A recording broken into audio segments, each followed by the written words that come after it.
punya cerita. Peringatan, animasi ini dibuat dengan tujuan sharing pengalaman pribadi sang pengirim cerita. Dimohon untuk menghargai cerita tanpa menyudutkan beberapa pihak. Selamat menonton.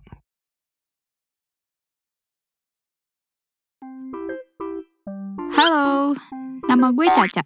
Tapi bukan Caca Marica hey ya. FYI, umur gue 25-1, alias 24. Hehehe. Gue mau cerita tentang kisah percintaan gue dengan seorang abdi negara. Sebut aja namanya Julian. Jadi pas tahun 2017 itu, waktu lulus sekolah, gue emang bercita-cita untuk jadi abdi negara. Nah, gue getol banget ikut latihan fisik di salah satu instansi di kota gue. Waktu itu gue emang agak picky soal pertemanan. Kebetulan, di sini gue kenal sama cowok namanya Putra. Tapi gue gak ada rasa apa-apa ke dia, karena dia bacot banget kayak orang lebay. Makanya gue ilfeel. Tapi ternyata Putra suka cerita tentang gue ke teman dekatnya, yaitu si Julian. Singkat cerita, hubungan gue sama Putra udah renggang, kayak Busi sama Gigi yang gak kompak jaraknya jauh-jauh.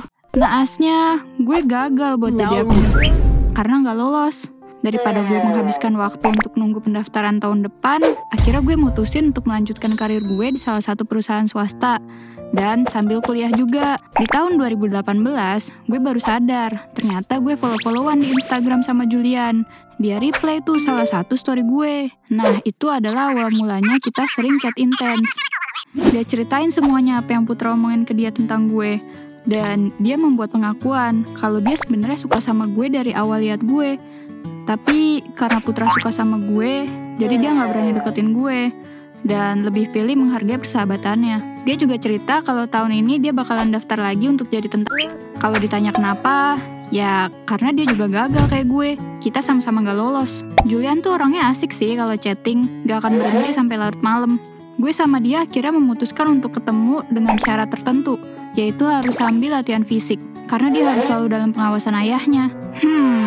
Tanda apa nih? Intinya sih, dia nggak boleh keluar rumah kalau alasannya main. Ya udah, akhirnya kita ketemu di tempat renang. Kebetulan gue juga udah lama banget nggak latihan renang.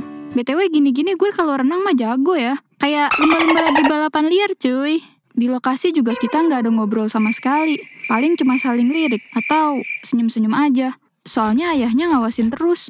Hari itu pun berlalu dan kita lanjut chatting sampai malam. Ngebahas semua yang terjadi hari ini. Yap, dan seperti biasa semuanya masih seru-seru aja.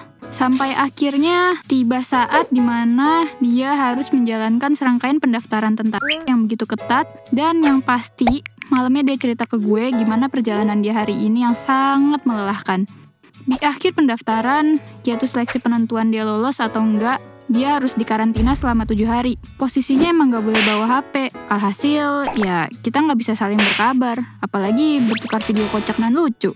FYI, sebelum berangkat karantina dia berpesan sama gue, kalau lebih dari 7 hari aku gak ngabarin, artinya aku lolos dan lanjut pendidikan selama 6 bulan ya. Wah, bener-bener hati gue gelisah tiap hari nungguin kabar dia. Gue cari IG semua teman dekatnya untuk cari kabar. Tapi untungnya, gue ketemu IG adiknya. Ya, sebut aja namanya Rian. Gue langsung follow dan tanya tuh gimana kabar dia dan apa bener dia lolos seleksi. 2 hari kemudian, Rian posting tentang Julian yang akan melanjutkan pendidikan. Bukan main, seneng banget hati gue dia bisa lolos karena perjuangannya selama ini. Tapi di sisi lain, gue juga sedih. Gue jadi gak bisa chattingan sama dia lagi dalam jangka waktu yang lama. Ya, gak apa-apa kali ya. Gue tahan dulu, nanti juga kalau dia udah bisa pegang HP, pasti dia bakal ngabarin gue. Hehe, si pede. Emang bakal dikabarin nih. Sebulan pertama dia menjalani pendidikan, gue dibuat galau karena bokap gue masuk rumah sakit. Kalau masuk dunia fantasi mah gue seneng. Hehehe. Canda ya ayah. Dan entah kenapa Tuhan berkehendak lain. Singkatnya, bokap gue meninggal dunia di hari ke-10 saat beliau dirawat di rumah sakit. 7 hari kemudian, Julian menghubungi gue kalau besok hari Minggu dia udah bisa dijenguk sama keluarga dan orang dekat. Untuk menghilangkan rasa sedih, gue langsung berangkat ke tempat dia. Syukurnya sih nggak jauh dari rumah, jadi gue bisa langsung ke sana. Di sana, gue ketemu sama dia dan keluarga. Kita saling bercerita dan foto-foto. Tapi waktu kerasa begitu singkat, gue nggak bisa lama-lama ketemu sama dia karena jam berkunjungnya dibatasin. Dia bisa dijenguk setiap seminggu sekali. Tapi gue nggak selalu ikut jenguk karena jadwal kuliah. Ada satu hari di mana dia dapat IB, izin berlibur, dari hari Sabtu sampai hari Minggu buat keluar asrama. Akhirnya kita mutusin buat nonton bareng tuh. Gue jemput dia pakai motor. Terus abis nonton bioskop, gue anterin dia lagi pulang ke rumah. Itu pertama kalinya sih kita jalan bareng dan gue makin deket sama keluarganya. Beberapa kali juga ayahnya minta tolong sama gue buat jemput Julian dan antar ke rumah kalau Julian lagi libur. Saat itu gue jadi mikir, kayak apakah ini pertanda baik? Atau malah justru sebaliknya ya? Karena yang gue tahu waktu dia tuh strict banget. Tapi ya udahlah ya, gue coba berpikir positif untuk saat ini. Julian cukup sering hubungin gue lewat telepon kalau malam, sekitar jam 12 sampai jam 3 pagi. Dia sering minjem atau sewa telepon penjaga buat curhat sama gue tentang hari-harinya di sana dan cerita tentang keluarganya. Dia cerita kalau keluarganya butuh banyak biaya buat ngirimin dia ongkos buat jajan, beli makanan, keperluan dia sehari-hari, buat sekolah adiknya. Dan kebetulan ayahnya itu kerja jadi ojol, yang kerja kantoran itu maminya. Hampir setiap hari dia bahas itu masalah ekonomi. Kenapa nggak bahas kerajaan Singosari, persamaan linear dua variabel, atau sekedar chit-chat ngomongin weton dan zodiak? Kan seru. Ya, jujur gue bingung dong. Sebenarnya gue kasihan sih, tapi ya gue juga nggak bisa bantu apa-apa. Secara gue kerja juga gajinya buat bayar kuliah. Gue udah nggak punya pegangan lagi. Bahkan ongkos bolak-balik kantor aja masih suka dikasih sama nyokap. Julian cerita kalau dia sering dijadikan jaminan sama ayahnya buat minjem uang kesana kesini. Dembe, kok bisa?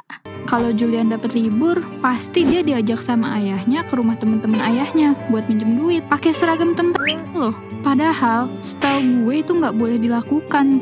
Kalau ketahuan, bisa habis dia pas masuk asrama. Ayahnya juga pernah telepon gue pas gue lagi kerja buat minjem duit ke gue 2 juta. Alasannya sih buat bayar cicilan motor yang belum dibayar selama 2 bulan. Katanya kalau nggak dibayar bakal ditarik motornya. Ayahnya juga bilang gak usah ngomong-ngomong sama Julian ya kalau saya minjem uang. Wah, kacau banget sih ini. Padahal kan harusnya dia sendiri kan tahu gue kerja buat kuliah. Ya gue bilang lah, gak ada uang om, sorry. Beberapa minggu kemudian gue dapat kabar kalau Julian dapat libur lagi 2 hari. Tapi dia nggak mau pulang ke rumah. Alasannya sih lagi malu sama orang rumah karena banyak tekanan. Ya nggak jauh-jauh sih. Pasti karena masalah ekonomi. Akhirnya dia memutuskan buat nginep di rumah temennya dari hari Sabtu sampai Minggu pagi. Minggu paginya dia minta gue jemput supaya kita bisa main. Ya udah tuh. Akhirnya gue jemput dia dan kita main di rumah gue sampai sore. Ternyata ayahnya tahu kalau dia lagi dapat libur dan nyariin anaknya. Ayahnya teleponin gue terus berkali-kali. Tapi Julian gak izinin gue angkat teleponnya. Cuma karena gue gak enak, akhirnya gue paksa dia buat angkat teleponnya. Marahlah tuh si ayahnya. Dimaki-maki Julian sampai habis. Karena dia gak pulang dan ngabarin ke orang rumah. Dan lo tahu ayahnya ngomong apa? Dia tuh ngomong, "Itu Caca ngapain kamu sampai kamu berani kayak gini? Dia mau sama kamu karena kamu udah jadi tentara." Jeder. Gue bener-bener sakit hati banget. Padahal gue udah deket sama Julian dari sebelum dia jadi tentara. Gue juga gak pernah tuh minta apa-apa sama dia dan keluarganya. Ya gue emang gak pernah bantu secara finansial. Tapi gue selalu bantu dari segi psikologis anaknya. Gue bantu antar jemput anaknya juga kok kalau lagi libur. Ya, lo bayangin lah gimana sakitnya perasaan gue, seolah-olah gue cuma mau sama anaknya aja karena udah jadi tentara. Singkat cerita, waktu terus berlalu, gue berusaha ngelupain ucapan ayahnya. Tapi gue nggak bisa, masih selalu terbayang-bayang. Di awal tahun 2019, Julian akhirnya selesai pendidikan. Gue dan keluarga datang ke acara pelantikan dan dapat pengumuman kalau dia bakal ditugaskan ke ujung Pulau Sumatera. Artinya, gue LDR dong nih. Sedih banget, pasti dia jarang pulang deh. Tapi ya udahlah ya, mau gimana lagi.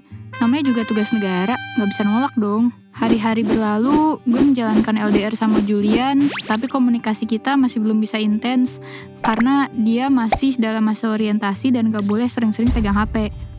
Tapi gak jarang juga nih, dia nelpon gue malam-malam cuma buat curhat. Dia cerita kalau ATM yang buat terima gajinya itu ditahan ayahnya dan masih berkutat sama masalah ekonomi bayarin hutang. Ayahnya juga minta Julian buat biayain kuliah adiknya. Jujur sebenarnya gue capek banget dengernya. Ikut kesel tapi gak bisa ngapa-ngapain juga. Dan gue cuma bisa bilang sabar ya. Sampai di awal tahun 2020, Julian udah mulai bisa sering pegang HP. Dia selalu hubungi gue, tapi di sini gue mulai menghindar. Gue suka reject teleponnya dan gak balas chatnya. Setelah gue pikir panjang, gue gak bisa terus bersama orang yang selalu ngeluh ke gue. Mungkin menurut kalian itu bagus, karena pasangan bisa seterbuka itu. Tapi menurut gue, semua ini gak masuk akal. Jujur gue risih kalau udah bahas masalah ekonomi. Walaupun umur kita masih muda, tapi gue mikir, gimana kalau nanti kita nikah? Apa kita gak bakal berantem mulu karena orang tuanya yang ikut ngatur keuangan kita? Gue gak kebayang juga, gimana kalau nanti dia bawa gue ke ujung Sumatera? Gue harus jauh dari ibu gue. Intinya sih, gue gak siap buat terus-menerus menghadapi permasalahan dia dan keluarganya. Jadi, gue memutuskan untuk mundur. Yang pasti dia kaget dan marah. Kenapa tiba-tiba gue memilih untuk menjauh? Akhirnya ya, gue jelasin semua alasan gue. Gak lama dari itu, ada satu cowok yang deketin gue. Orangnya dewasa banget. Kalau mau dibandingin sama Julian sih, dia emang jauh lebih dewasa. Dan jadi cowok yang sesuai sama ekspektasi gue.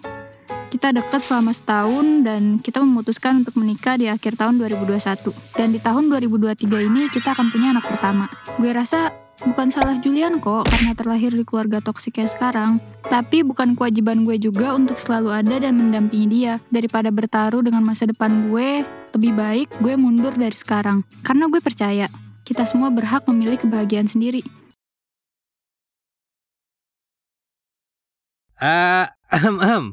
Sobat setia gue punya cerita, kenalin, nama gue Adit. Bukan Atit ya, soalnya kalau Atit itu gue dirawat. Gue tinggal di ibu kota Jakarta. Iya, semoga masih jadi ibu kota sih. Saat ini usia gue udah kepala 4. Ya, usia gue sudah 40 tahun. Status gue pernah menikah, alias duda. Kalau ditanya kenapa gue bisa jadi duda, nanti gue ceritain ke lulu pade. Mungkin ini cerita bakal panjang. Siapin tuh risol tuh sama kopi buat dengerin curhatan gue. Namanya juga kepala 4. Jelas experience gue panjang, bos. Jadi, dulu gue tuh pernah menjalani bahtera rumah tangga. Kurang lebih 15 tahun sama mantan istri gue.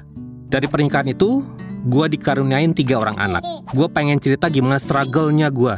Sampai gue bisa di titik sekarang ini. Sebut aja mantan istri gue, Mawar. Gue dulu nikah sama dia tergolong masih muda.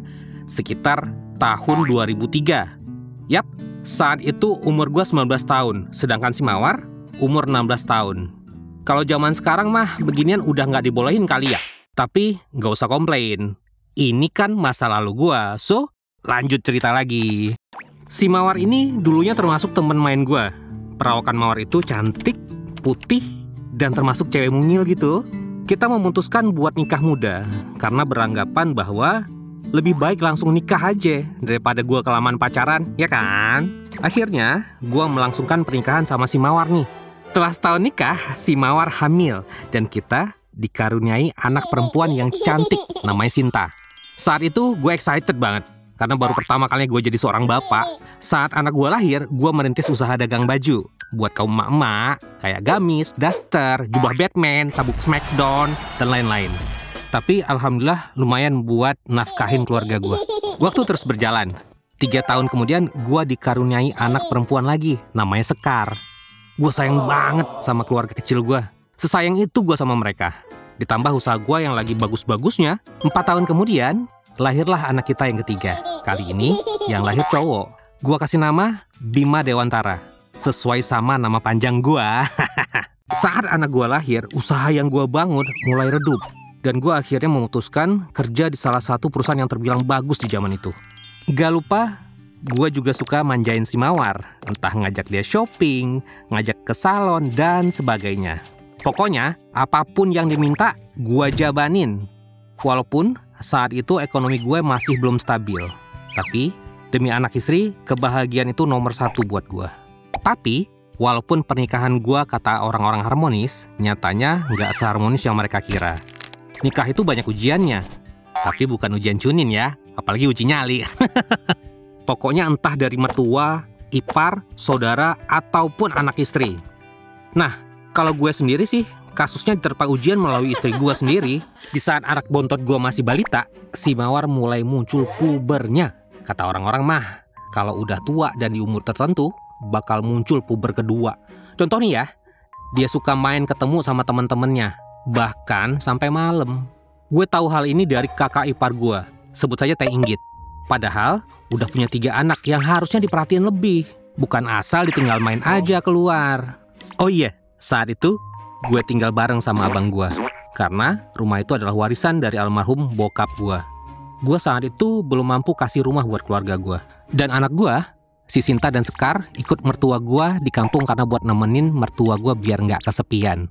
Sekaligus, mertua gue punya usaha bisnis yang dibilang maju saat itu. Gue sih nggak pernah larang istri gue buat main, tapi ini kadang kalau main suka nggak tahu waktu. Sampai si Bima nyariin emaknya kemana. Kan gue nggak tega. Gue tiap hari kerja berangkat pagi pulangnya malam. Dan pas gue pulang, kerjaan gue selalu denger rewelan Bima yang nyariin emaknya. Ayah, mama kemana? Bima takut sendiri. Pas gue tengok, si Mawar lagi di dapur bikin susu buat Bima. Aneh sih ya, kok bisa Bima bilang begitu? Ya udah karena gue capek, gue tepis aja pikiran tuh.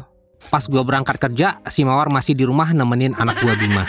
Tapi menurut Teh Inggit, si Mawar suka keluar rumah dari siang sampai malam. Kalau ditanya alasannya sama Teh Inggit, si Mawar jawabnya mau keluar beli susu, mau ke Indomaret, mau beli popok Bima, beli makan, ataupun lain-lain. Tapi baliknya baru malam. Ini kalau dipikir-pikir, pergi belanja apa naik gunung, lama banget tiap main. By the way, si Mawar ini selama jadi istri gue hampir nggak pernah masak. Karena emang dia nggak bisa masak. Ya nggak masalahin itu sih. Perkara masak, gue bisa lakuin itu sendiri. Dan ya beli lauk masih aman lah. Back to the topic. Teh Inggit akhirnya lama-lama gedek sama si Mawar. Karena suka ninggalin Bima gitu aja. Dari siang sampai malam. Dan yang urus Bima siapa lagi selagi gue kerja? Ya, tak lain dan tak bukan ya Teh Inggit. Awalnya, Teh Inggit masih nyimpen kelakuan si Mawar dari gue. Tapi karena Teh Inggit udah kepalang kesel sama si Mawar, akhirnya dia cerita sama gue. Karena gue gak tega Bima rewel mulu, gue harus ngambil sebuah sikap. Tapi di situ gue nggak mau langsung ngomelin si Mawar, tanpa gue sendiri yang lihat kelakuan si Mawar. Besoknya, gue izin sakit ke atasan gue, dan gue diizinin. Padahal, sebenarnya gue mau cari bukti, apa bener yang dibilang sama Teh Inggit tentang si Mawar. Dan gue mesum, salah. Dan gue susun rencana serapi mungkin. Gue berangkat kerja kayak biasanya, tapi gue melipir ke rumah temen gue, sebut aja Doni, yang rumahnya deket gang masuk ke rumah gue. Oh iya, gue udah kong kali kong sama Doni, dan Doni alhamdulillah mau bantu gue. Gue pantau terus tuh gang rumah gue. Pas siangnya gue lihat si Mawar keluar sendiri tanpa anak gue, terus gue lihat dia naik ojek pangkalan. Saat itu, gue diam-diam ngikutin dia. Di sini, skill ninja gue keluarin. Singkat cerita, akhirnya dia turun di sebuah apartemen yang gak jauh dari tempat tinggal gue. Di sana ada cowok, kira-kira seumuran abang gue lah. Dan yang bikin kagetnya lagi, si Mawar jalan sambil ketawa ketiwi, pegangan tangan dan rangkul-rangkulan. Layaknya sepasang kekasih sama tuh cowok. Sumpah, tangan gue udah gregetan pengen nonjok tuh laki. Bawanya mau labrak, tapi gue mesti sabar. Gue harus main cantik. Ternyata bener apa yang dibilang Teh Inggit. Pantesan dia sering balik malam, ternyata dia main belakang dari gue. Si Mawar juga tahu jam berangkat dan jam gue pulang kerja. Makanya dia suka di dapur bikin susu buat Bima saat gue udah pulang. Dan itu cuma akal busuk dia aja. Tega bener loh! Tega bener! Di situ gue kecewa, marah, dan bingung ke diri gue sendiri sebagai suami, ayah dari anak-anak gue. Intinya gue masih shock. Gue gak mau kepalang marah labrak mereka berdua saat lagi rame di sekitar apartemen itu. Di sini, gue masih jaga harga diri si Mawar atas kelakuannya. Akhirnya gue memutuskan untuk pulang ke rumah. Dan Teh Inggit kaget, kenapa gue udah pulang? Gue jawab, lagi gak enak badan Teh, makanya saya izin pulang cepet. Dan gue pesan sama Teh Inggit, jangan kasih tahu si Mawar kalau gue udah pulang. Gue lihat si Bima lagi tidur siang. Dan gue peluk erat tubuh dia sambil nangis karena keinget kejadian tadi. Entah apa yang terjadi sama si Mawar dan si cowok itu di dalam apartemen. Pantesan, gue lihat kalau malam-malam si Mawar asik main HP sambil senyum-senyum sendiri. Gue mikir, apa gue selama ini bukan suami yang baik ya? Apa gue gak nyukupin kebutuhan dia dan anak gue? Tiap dia minta apapun, gue bakal berusaha kasih. Tapi kenapa dia bisa seperti itu ke gue? Dan malamnya si Mawar pulang. Dia kaget lihat gue udah pulang duluan. Gue tanya dia habis dari mana, tapi dia jawab habis ketemu temen. Gue di situ marah men, gue banting semua barang deket dia. Gue ngamuk, sengamuk-ngamuknya ke dia. Udah kayak apaan tahu dah. Saking sakit hati kecewanya gue. Untung si Bima lagi pergi sama Teh Inggit, abang gue dan anak-anaknya ke pasar malam. Jadi pas gue ribut, nggak ada mereka di rumah. Dan akhirnya si Mawar ngaku kalau dia selingkuh sama cowok lain. Di situ Mawar minta maaf dan sujud-sujud ke gua kalau dia janji gak ngulangin perbuatan itu lagi. Gua sebenarnya susah buat maafin dia. Laki-laki mana yang siap diginiin? Masih mending kalau gua masih bujangan dan masih pacaran kayak bocah. Lah ini, gua sebagai suami, sebagai ayah dari anak-anak gua. Apa semudah itu maafin istri yang selingkuh sampai main ke apartemen segala? Tapi, ya namanya gua mikirin anak-anak masih kecil, butuh sosok orang tua, gua dengan berat hati coba maafin dan nerima kenyataan pahit ini. Pokoknya, gua harus pertahanin nih hubungan. Akhirnya, si Mawar berubah dan dia selalu ada buat Bima. Gua selalu pantau dia terus lewat Teh Inggit. Gua selalu tanya ke Teh Inggit, apa si Mawar main keluar lagi? Tapi dia jawab, dia udah nggak main lagi kok. Saat si Bima masuk SD, tiba-tiba si Mawar minta pindah. Katanya dia pengen kita punya rumah sendiri, walaupun ngontrak. Dengan pertimbangan yang panjang, akhirnya gua iyain kemauan dia untuk pindah ke kontrakan yang nggak jauh dari rumah abang gua. Mungkin si Mawar pengen suasana yang nyaman dengan keluarga gua aja. Saat si Bima masuk SD, gua diberi kenikmatan karena gua udah diangkat jabatan dan gaji gua saat itu udah 2 digit. Rencananya, gua mau bangun rumah buat anak-anak dan si Mawar. Tapi rencana ya tinggal rencana aja. Karena tiap gajian gua setor ke Mawar. Gaji gua semua dipegang dia. Tapi saat itu gua kaget nggak karuan. Gaji gua selama ini yang gua kasih ke dia, ludes nggak ada sisa. Seenggaknya ada tabungan kek. Selama ini gaji gua buat apa? Gua mau marah juga bingung. Akhirnya gua pilih diem. Makanya itu tadi kenapa gua nggak bisa mewujudkan rencana gua punya rumah. Damn boy, my dream. Embuh lah. Dan nggak sampai situ aja. Penyakit selingkuh dia kambuh lagi. Saat itu gua lagi kerja. Entah perasaan apa yang bikin gua gak nyaman. Bawaannya gua pengen cepet pulang aja. Gua tepis perasaan itu jauh-jauh sampai ke planet Mars. Tapi perasaan itu muncul lagi sampai gua gak nyaman sendiri. Lu pada pasti pernah lah ngerasain hal-hal yang gua rasain gini. Akhirnya gua ikutin perasaan gua tadi. Dan sampai di rumah gua kosong. Gua samperin ke rumah abang gua. Cuma ada Bima yang lagi main sama anak abang gua. Gua ngiterin lingkungan rumah gua buat nyariin keberadaan si Mawar. Tapi nihil. Akhirnya gua memutuskan untuk balik ke rumah. Saat itu gua lihat, ternyata ada sendal si Mawar sama sendal cowok. Gua mikir, men, gua nggak punya sendal ini.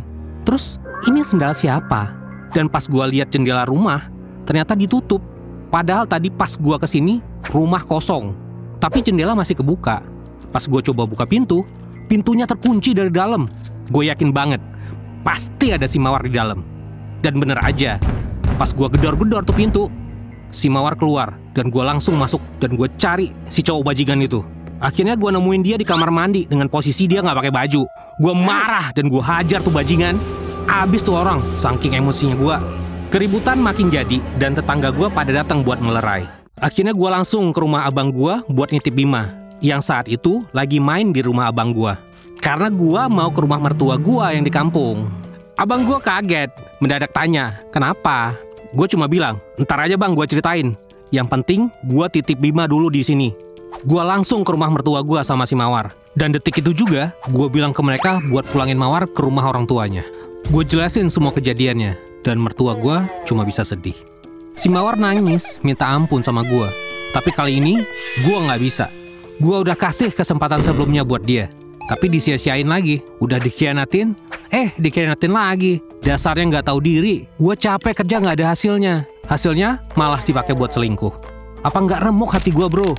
Tanpa babi bu, langsung gua talak dia dan resmi pisah. Gua balik lagi ke kontrakan dan gua buang kasur yang dipakai bareng sama si selingkuhannya. Dan gua buang semua barang dia kecuali barang-barang gua. Gua nangis hancur nggak karuan ketika gua buang barang-barang dia. Gua mikir lagi, kurang gua di mana?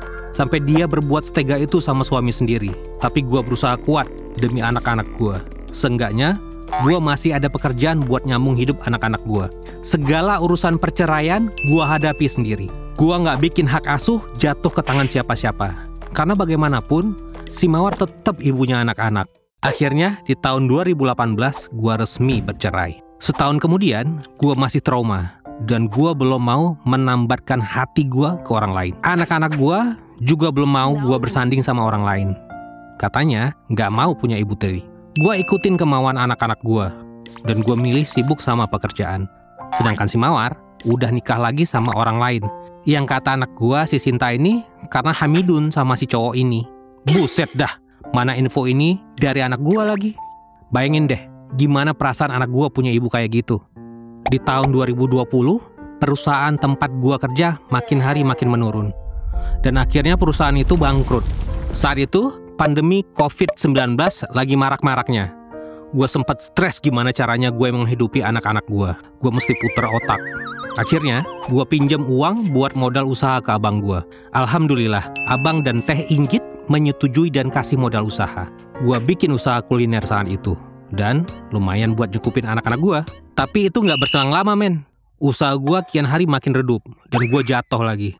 Jujur, di umur gue segini, dan tanggung jawab secara moral dan finansial itu gak gampang. Kesempatan juga gak banyak. Akhirnya, dengan segala upaya, gue kontak teman-teman gue buat minta loker.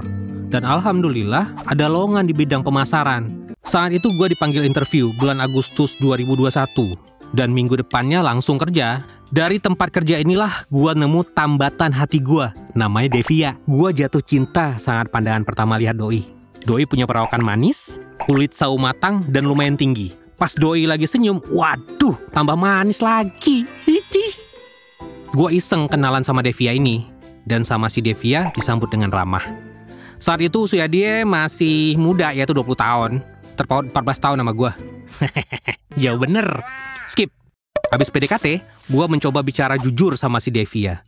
Kalau gue sebenarnya duda dengan anak 3. Si Devia kaget. Dan sempat nggak percaya kalau dilihat dari fisik gue.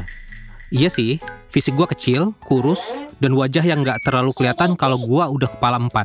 Tapi, si Devia menerima hal itu, dan dia fine-fine aja. Kata dia, duda atau janda sama-sama manusia. Memangnya, apa yang salah sama mereka? Nyes, hati gue meleleh dengar omongan dia itu. Akhirnya, gue sama Devia makin deket. Dan gue juga main ke rumah Devia. Bermodal iseng tanya sama teman-teman sekantor gue yang pernah main ke rumah Devia. Dia kaget lihat kedatangan gue. Dan gue juga pernah bawa dia ke rumah abang gue. Mereka semua kaget. Dari teteh, abang, sampai keluarga besar gue kaget lihat Devia. Katanya, gue susah buat deket sama cewek. Tapi ini gue bawa ke hadapan mereka. Gue jelasin pada saat itu, gue belum siap hubungan sama cewek. Mereka semua paham dan akhirnya memperlakukan Devia dengan baik. Devia itu baik, dewasa, punya wawasan, suka menolong orang yang kesusahan. Dan dia punya aura yang positif. Bahkan, anak-anak gue bisa cepat deket dan suka quality time sama dia. Pokoknya, anak-anak gue nyaman berada di dekat Devia. Sayangnya, Devia nggak lama kerja di tempat gue. Karena, Devia mau cari kerja di dekat lingkungan rumahnya saja. Tapi nggak apa-apa sih, kan gue masih berkontak sama dia. Makin lama makin dekat, akhirnya gue punya hubungan sama Devia. Dan sebelumnya, gue udah bikin rencana buat ngebahagiain dia. Oh iya, gue juga suka transfer uang ke Devia, barang 200, 300, 500, atau berapapun buat pegangan dia atau sekedar jajan dia aja. Dan asal kalian tahu, gue tambah cinta sama dia. Karena uang yang selama ini gue transfer ke dia, dikumpulin sama dia dan uang itu buat tambahan DP rumah kita nanti. Sumpah, gue salut dari cara dia melek keuangan. Di sini, gue makin tertantang bahwa rumah murni harus dari keringat gue aja. Saat itu, gue juga udah keluar dari tempat kerja gue. Tepat di bulan Februari 2022. Dan alhamdulillah gue dapat pekerjaan di perusahaan yang cukup ternama melalui mantan klien gue yang katanya seneng saat lihat gue mempresentasikan produk. Dan Devia sendiri juga udah kerja di perusahaan jasa di bidang keuangan. Lambat laun, urusan rumah gue dan Devia udah selesai di bulan September lalu. Itu semua berkat kerja keras, usaha, dan doa dari orang-orang terdekat. Ternyata benar Allah akan kasih ke kita yang jauh lebih baik dari sebelumnya. Devia punya prestasi, pintar memasak, pintar mengatur keuangan gitu. Terus, kalau lu tanya gimana sekarang nasib mantan istri gua si Mawar, ya bisa lu tebak sendiri men. Perawakan si Mawar beda dari yang dulu. Waktu sama gua, si Mawar terawat banget. Ya iyalah, ke salon sama skincare dari gua semua. Sekarang dia jualan bakso bakar dan SS gitu di depan kontrakannya. Padahal, pas sama gua, mana pernah dia jualan kayak gitu. Gua juga kenal siapa lakinya, dan lakinya nggak punya kerjaan. Terus, orang tua si Mawar bangkrut. Karena punya hutang buat nebus anaknya yang dekam di Hotel Prodeo. Dan sekarang mereka tinggal bareng sama si Mawar dan lakinya. Pernah anak gua si Sinta upload story WA, lagi jalan-jalan sama si Devia. Sama si Mawar dikomen gini, tuh calonnya bapak lu, kopi hitam ketemu susu. Maksudnya apa coba? Karena kulitnya gue putih dan si Devia kulitnya sawo mateng, Jadi dibilang gitu sama si Mawar. Besoknya gue bacotin ke si Mawar. Seenggaknya dia jauh lebih baik dari lu, daripada lu nyantol sana, nyantol sini ke cowok lain. Si Mawar cuma bisa diem aja sambil nahan gedek ke gue. So, jangan pernah mainin perasaan hubungan, apalagi ketika lo udah berumah tangga. Nama gue Bambang. Yang jelas, gue bukan anak muda. Gue ini bapak yang early 50 tahunan. Gue harap anak gue lihat nih dan nonton video ini. Tapi kalau ditanya gaul apa enggak, ya gaul-gaul aja sih. Cuman udah bapak-bapak aja. Gue udah tua sekarang. Dan mungkin gue pengen cerita dari hati gue sebagai orang tua soal anak gue. Jadi awal mulanya gini. Gue punya anak satu-satunya sematawayang. Namanya Resti. Sebagaimana mestinya ortu, jelas gue seneng dong. Istri gue juga seneng pas tahu anaknya cewek. Biar kebayang sama background gue ini pegawai kantoran yang udah lama kerja. Orang di zaman gue tuh nggak kayak Gen Z yang sana sini pindah tempat kerja. Jadi dari awal gue kerja sampai sekarang sih masih sama. Soal jabatan ya jelas naik pastinya. Tapi dasarnya gue staff yang gak jauh-jauh dari level senior staff. Itu pun juga udah cukup buat gue yang emang gak ambis soal jabatan. Istri gue dulunya wanita karir, kerja jadi pegawai bank. Tapi semenjak melahirkan Resti, dia berhenti kerja dan seutuhnya jadi ibu rumah tangga. Bagi gue, keluarga dan anak nomor satu. Jadi apapun demi mereka gue akan usahain sepenuh hati. Tapi ternyata bentuk kepedulian dan kebaikan ini gak menghasilkan hal baik juga. Contohnya Resti, anak gue. Karena merasa Resti adalah anak satu-satunya yang gue dan istri gue punya, kita sayang banget sama dia. Dari kecil sampai gede, apa yang dia mau selalu gue beliin. Gue turutin, gue usahain supaya selalu ada. Dari tas sama sendal Barbie, jajan es krim macem-macem gue beliin. Semuanya gue turutin semata-mata karena gue sebagai ortu sayang sama anaknya. Dianya malah jadi anak yang manja. Kalau manja sesekali sih gak masalah. Tapi dia jadi anak yang gak bisa ngelakuin hal-hal kecil sendiri. Misalnya kayak makan, masa harus disuapin? Padahal waktu itu udah SD yang seharusnya bisa makan sendiri. Disuruh belanja ke warung deket rumah gak mau. Katanya males, takut ketemu orang lah. Sumpah, gue sendiri sampai gak paham nih anak tuh kenapa. Gue pernah ngomongin hal ini ke istri. Katanya sabar aja, nanti juga bakalan berubah pelan-pelan. Pasti ada waktunya sadar. Oke, gue berusaha berpikir positif. Kalau boleh jujur, gue emang pegawai kantoran kelas menengah. Nggak kaya, tapi juga nggak kekurangan. Semua bisa diusahain asal mau ngotot kerja. Gak jarang juga anak gue suka ngerengek minta dibeliin HP baru. Masalahnya selalu ada aja merek HP keluaran terbaru yang dia pengenin. Gue sampai heran, canggihnya di mana? Perasaan gue sama aja tuh. Beranjak ke masa SMA, dia mulai kenal musik K-pop. Apaan tahu? Tiap hari cuma di dalam kamar. Gak mau bantuin ibunya berberes-beres rumah. Apa sekedar bantu masak kalau malam. Duitnya habis mulu buat koleksi foto cowok-cowok Korea. Yang gue rasa kayaknya tuh muka sama semua dah. Tapi jujur di sisi lain, gue sebenarnya bangga sama anak gue. Karena dia pintar, berprestasi, sering juara kelas. Ya kadang ini yang bikin gue luluh kalau dia manja, ngerengek minta sesuatu.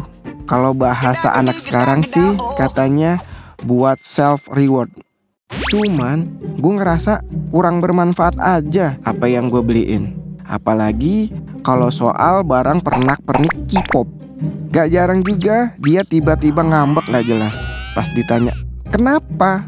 Katanya habis ribut sama orang di internet soal idolanya. Udah gak paham gue sama dunia anak gue. Puncak masalah anak manja ini pas dia mau kuliah. Gue udah mati-matian kumpulin duit demi masa depannya. Kebetulan dia keterima di kampus favorit Indonesia yang terjaga kualitasnya. Nah, Di saat gue sebagai bapak fokus ke biaya sekolah anaknya supaya anak gue dapat pendidikan terbaik, anak gue malah ngotot minta dibeliin lah tiket konser boyband idolanya. Dan ya, lagi-lagi alasannya buat self reward atas pencapaiannya masuk kampus favorit. Kalau murah mah gak masalah deh. Gue sok pas tahu harga tiket konsernya aja jutaan. Dan anak gue ini maksa pengen yang VIP. Katanya biar bisa deket lihatnya lah, biar bisa masuk lebih dulu lah. Gue udah coba bujuk dia, kalau mau sesuatu tuh jangan mendadak. Karena gue juga masih harus ngusahain apa yang dia mau kan. Gue pun diskusilah sama istri. Dan akhirnya lagi-lagi karena sayang, kita putusin buat nurutin maunya Resti. Tapi bukan yang VIP, yang biasa-biasa aja. Dia malah ngambek, ngurung diri gak jelas. Sebagai orang tua, gue juga capek.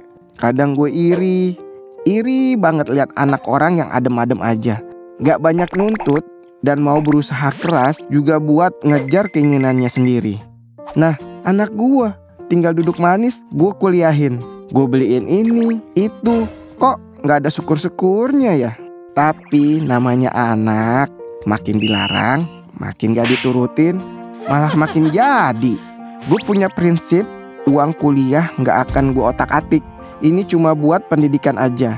Jadi istri gue bela-belain gadein kalung sama gelang emasnya buat beliin tiket anak gue. Dengan harapan nanti kalau gue ada duit lebih tuh, emas bakalan gue tebus lagi.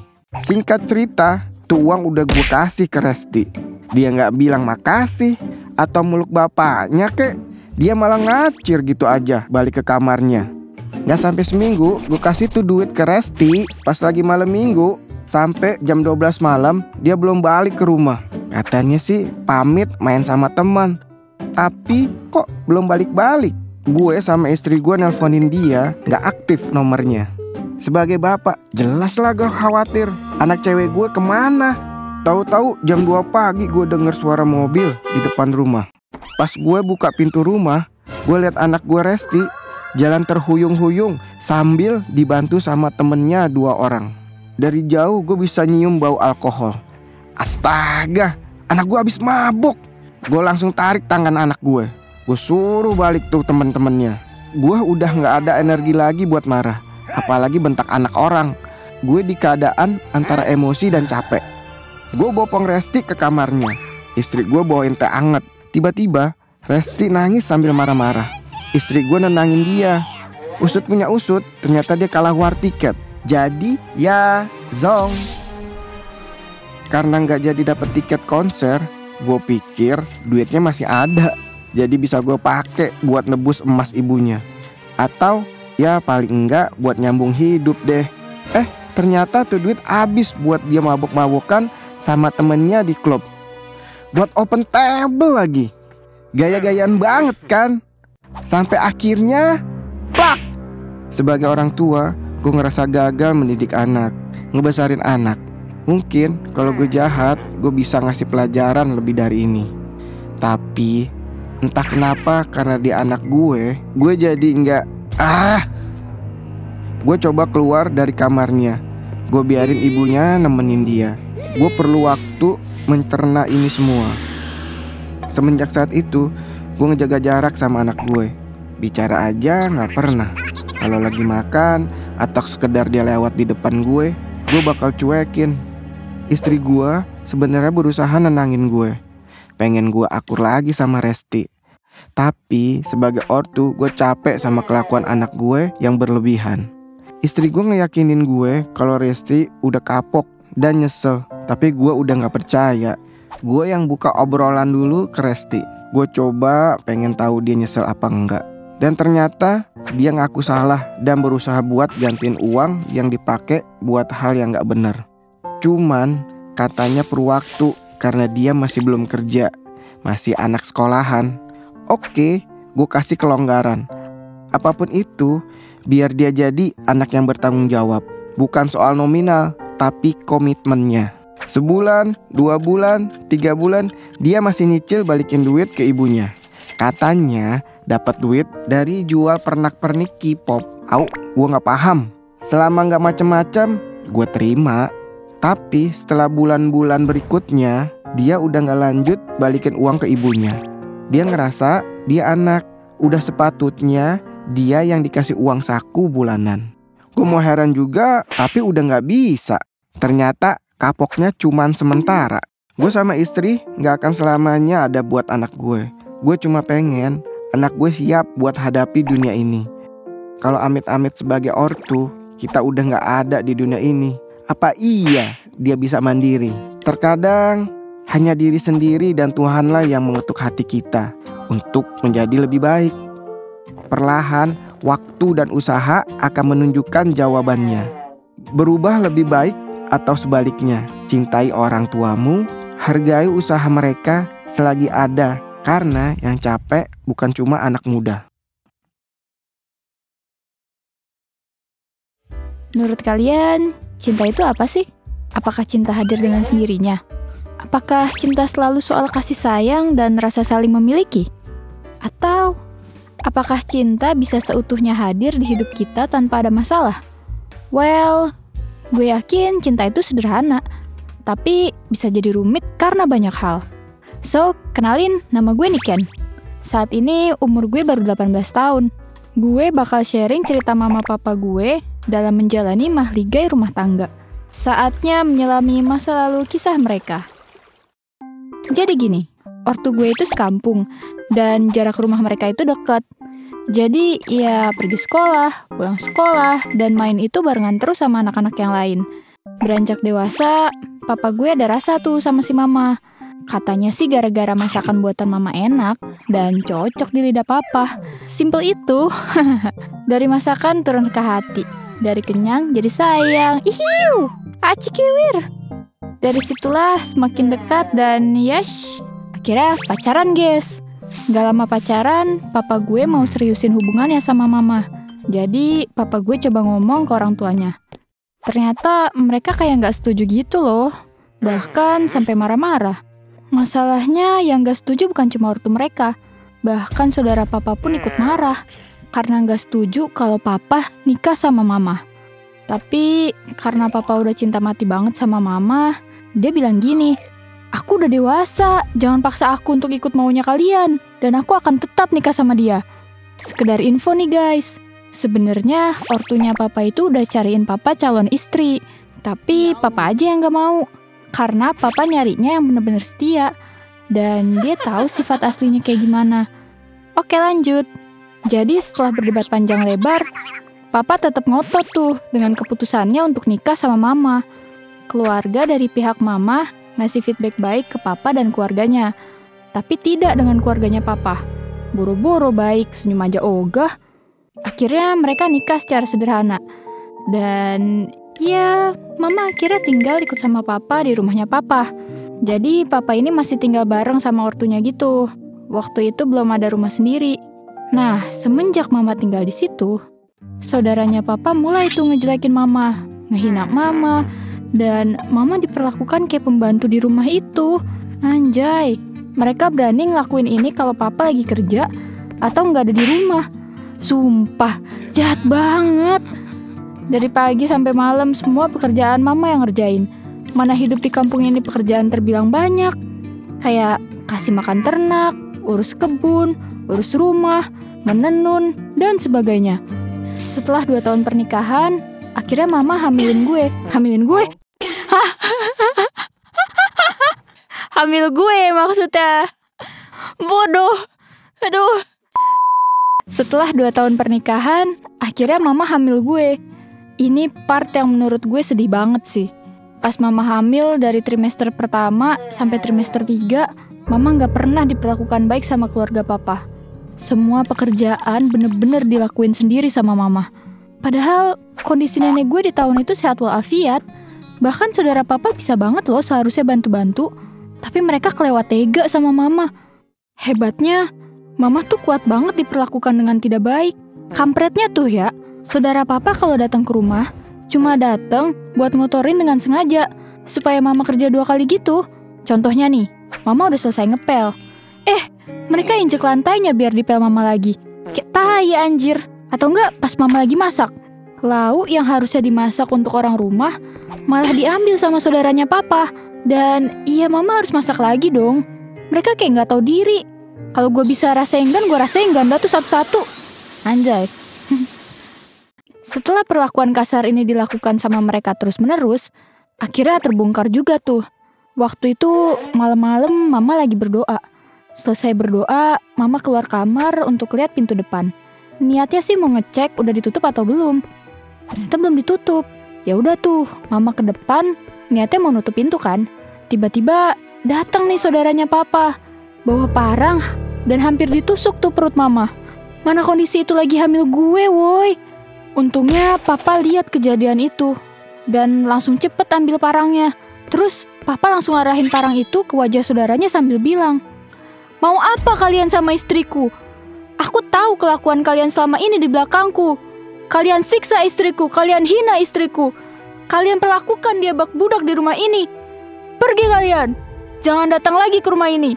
Saya nggak sudi punya saudara kayak kalian." Jeng jeng jeng jeng. Di situ mama cuma bisa nangis sambil meluk papa.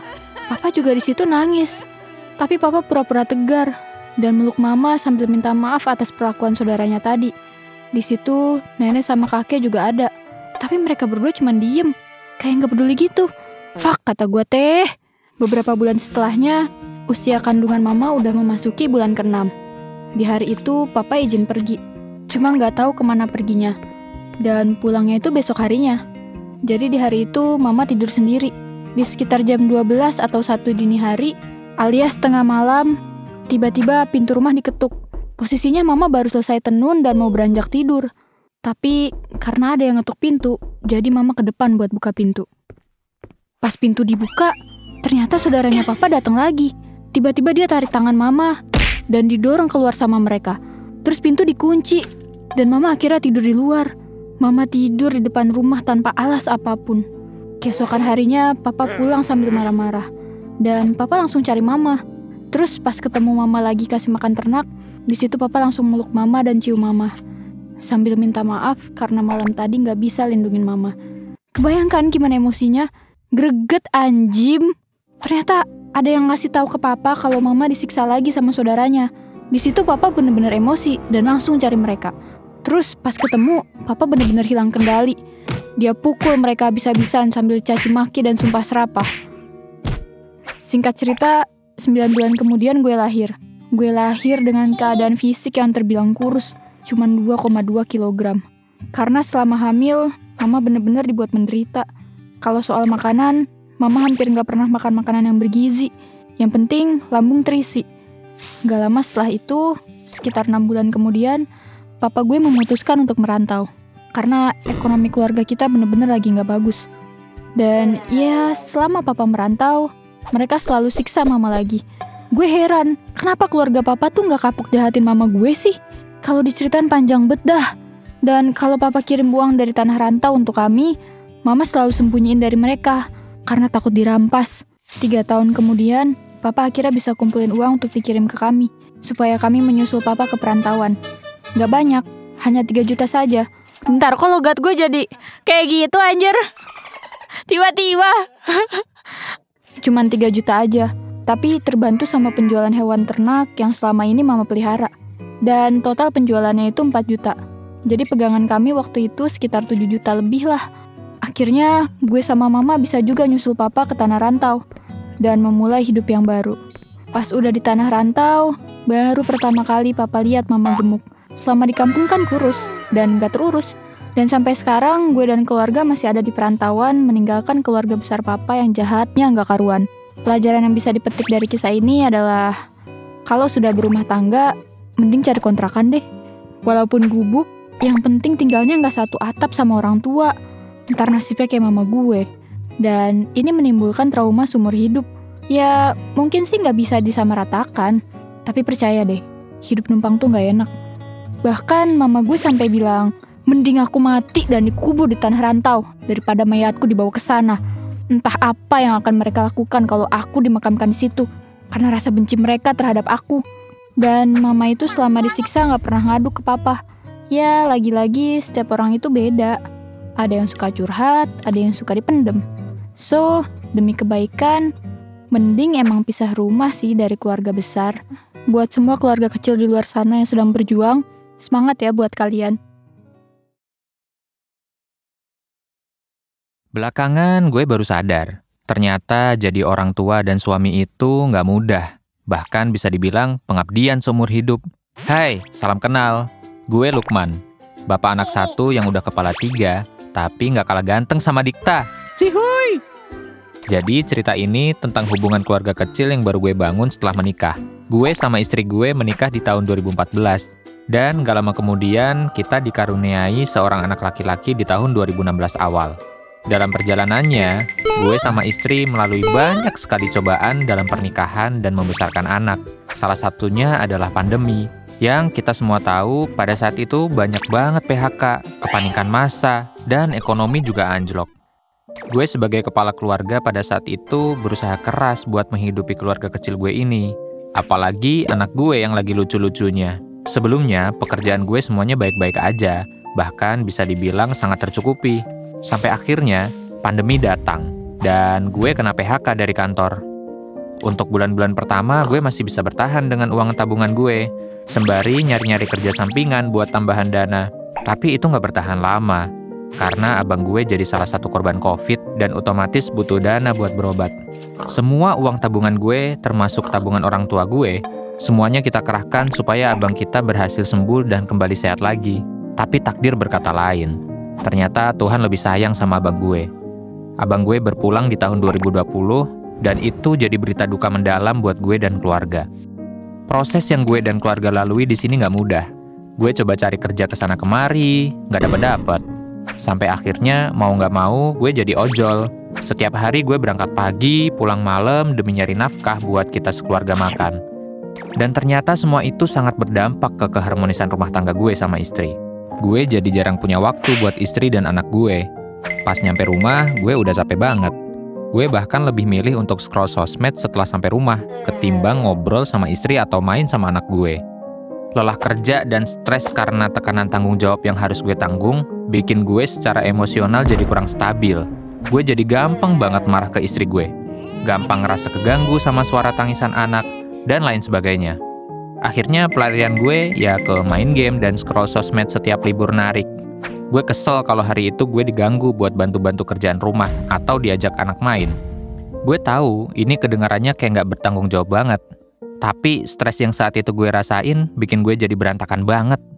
Istri gue saat itu buka usaha kecil buat bantu ekonomi keluarga. Dia jualan lauk pauk, kayak ayam bakar, ikan bakar, dan sebagainya.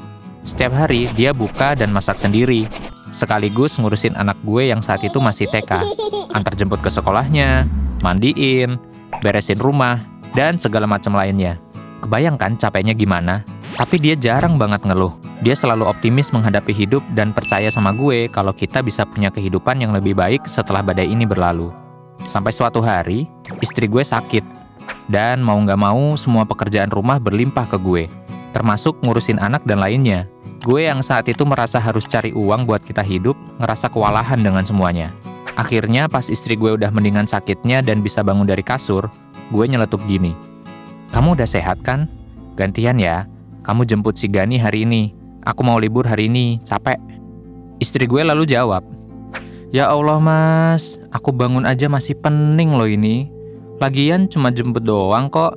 Biasanya juga aku yang antar jemput Gani. Kamu kan sehari-hari kerjaannya cuma main HP doang. Istri gue mulai naik darah. Terus karena gue kesulut, gue sautin aja. Enak aja main HP doang. Aku tuh tiap hari keluar nyari duit ya.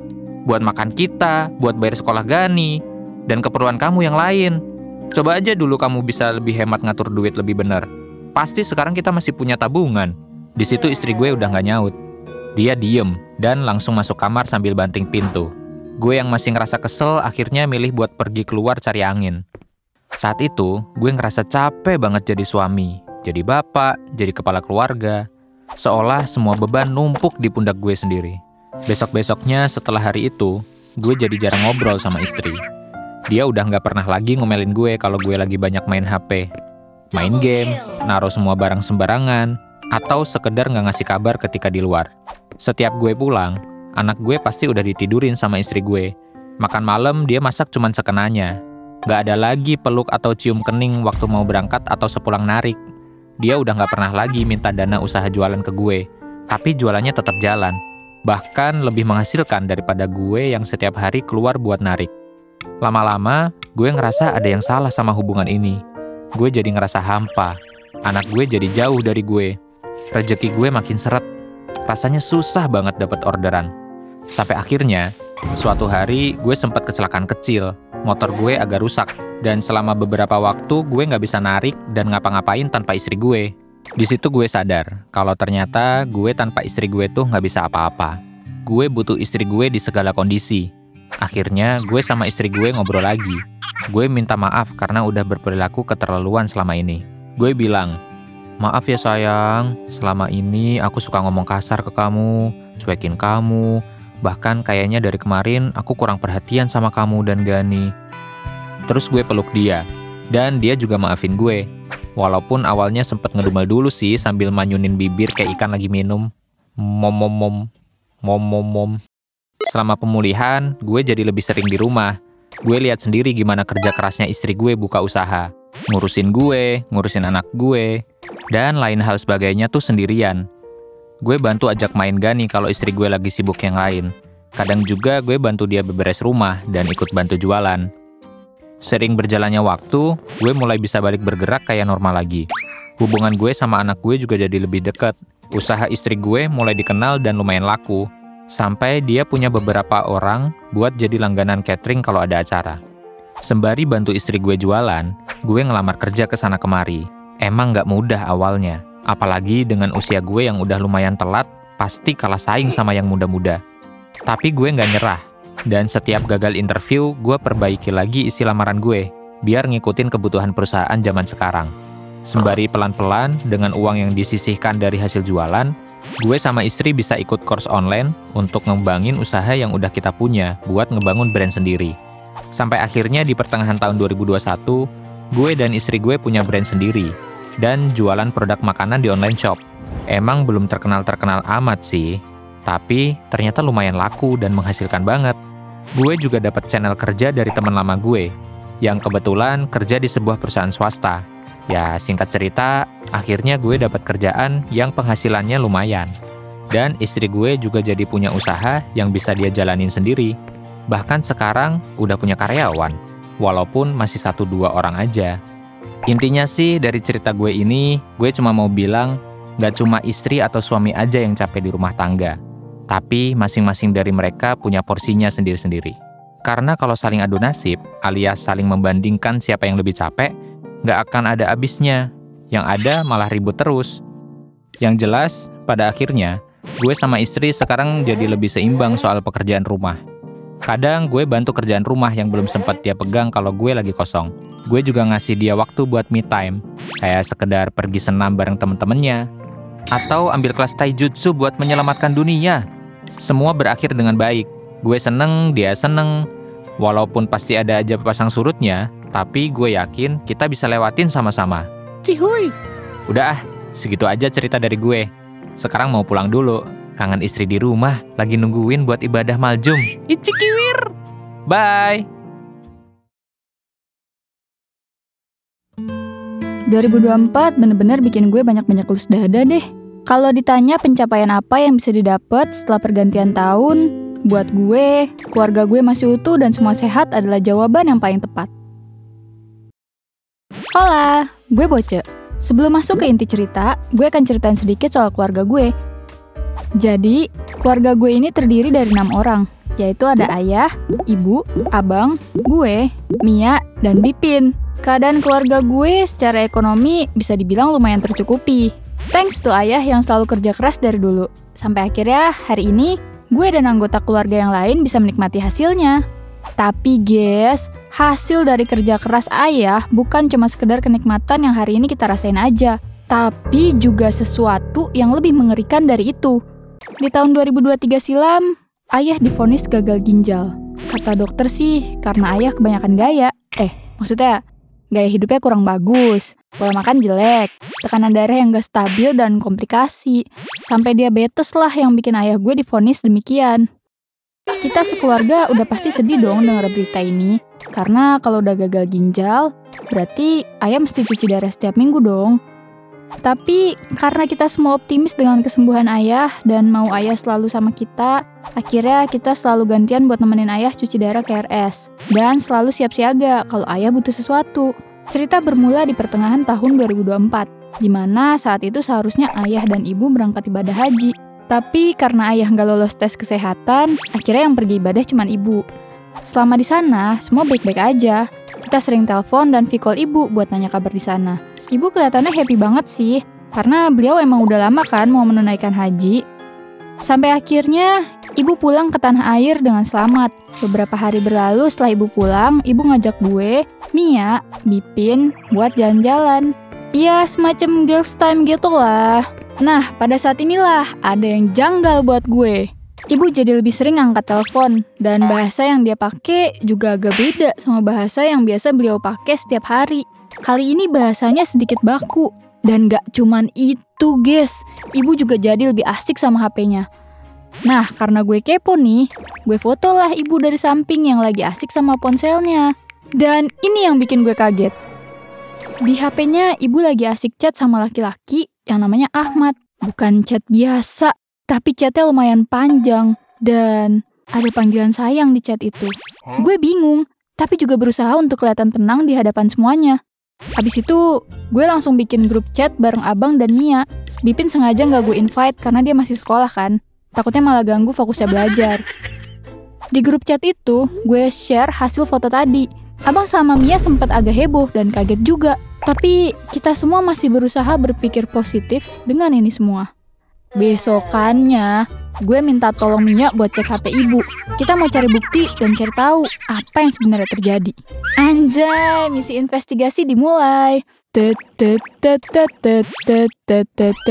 Oke, skip.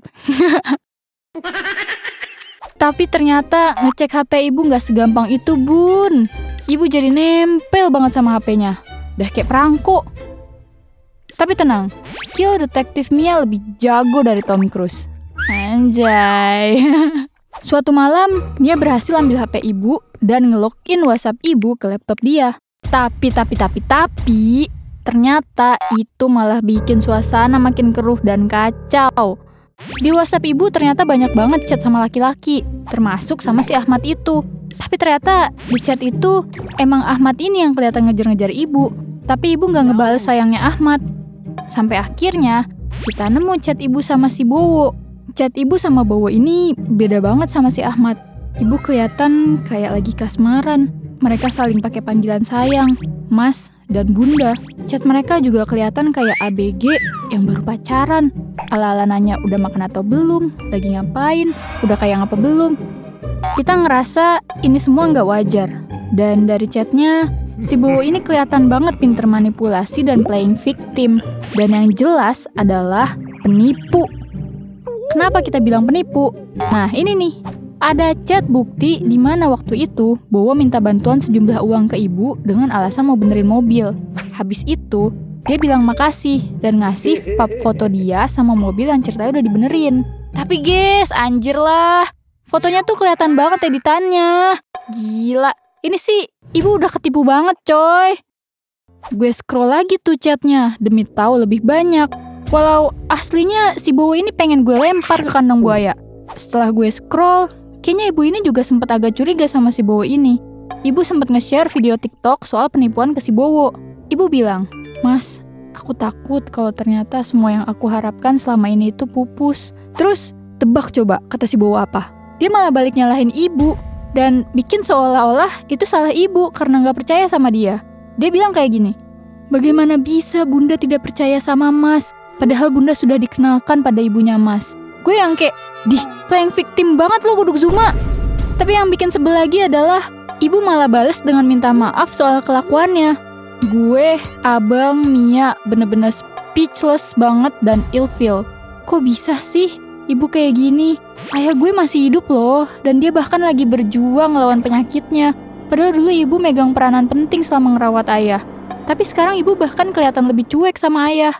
Sampai suatu sore, gue lagi ngobrol sama Abang dan Mia di ruang makan. yang letaknya outdoor gitu. Jadi kalau ngobrol nggak kedengeran di dalam. Tiba-tiba si bungsu Bipin nyamperin kita sembari nangis dan bawa HP ibu. Sialnya, ternyata Bipin akhirnya tahu kelakuan ibu. Sambil nangis, Bipin nodong kita dengan banyak pertanyaan. Ini siapa, Kak? Kenapa ibu sayang-sayangan sama laki-laki lain? Kalian udah tahu ya? Kenapa aku nggak dikasih tahu? Kasian ayah. Padahal ayah lagi sakit parah. Gimana kalau ayah tahu? Aku nggak mau keluargaku hancur, Kak. Nggak ada satupun yang jawab pertanyaannya.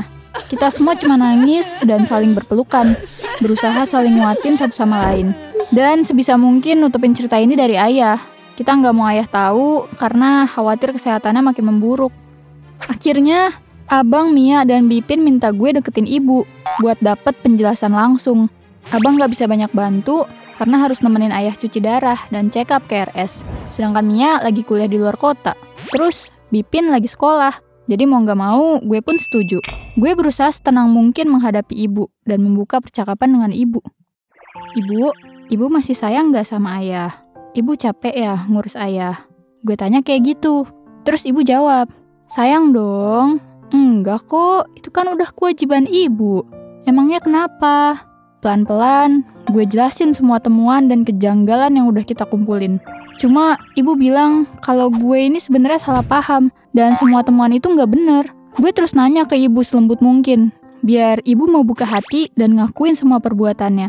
Sampai akhirnya ibu pun ngaku udah ngelakuin itu semua karena ngerasa kesepian dan gak diperhatiin siapapun. Gue coba buat validasi perasaan ibu. Gue minta maaf sambil meluk dia dan minta ibu buat gak ngulangin perbuatannya lagi. Gue lega dan nyampein perdebatan ini ke kakak dan adik-adik gue. Masalah selesai?